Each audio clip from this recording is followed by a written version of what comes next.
So, but in terms of just understanding how this bill works and what it does, what is it?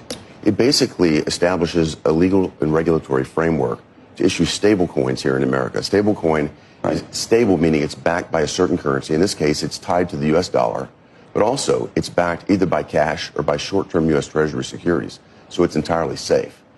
Having that type of regulatory framework and disclosure around it so we know exactly what's backing up these digital dollars, if you will, is going to be great. Because what was happening before was the SEC would issue something that basically just scared people, wouldn't tell them what works. They would go after enforcement actions after things that they didn't like, Becky. And that left the entire industry saying, what are we allowed to do, what are we not? But this is a payment mechanism, and not to be confused with Bitcoin or something that has a speculative component. This puts us into a digital payment framework, the fastest rails available, much better than the system developed in the 70s and 80s, which is slow. It takes days to clear. So the issue, as far as I have always understood the stablecoin issue, is what is backing this stuff, and how much of it's backed by actual treasuries versus cash versus equities or something else.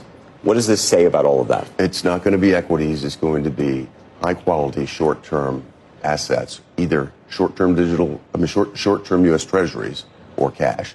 I think the majority of it will be U.S. Treasuries. In fact, what this will do, and the projections are by 2030, this is according to Citibank, stablecoin issuers will be the largest holders of U.S. Treasuries in the world. Who has been fighting this?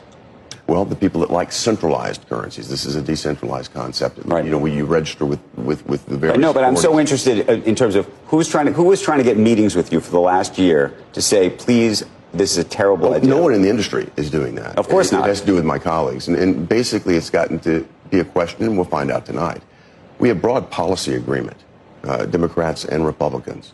The question is, can we get past the partisan politics and allow us to actually have a victory? I would enjoy having a bipartisan victory. So there's nobody in the industry who's saying this is a bad idea? No.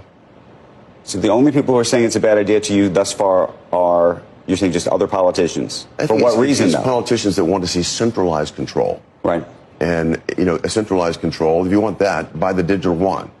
I don't want to see that happen here in America. I think it would be devastating for the dollar's value as the reserve currency. This will actually perpetuate the dollar's value as a reserve currency. It will extend that momentum.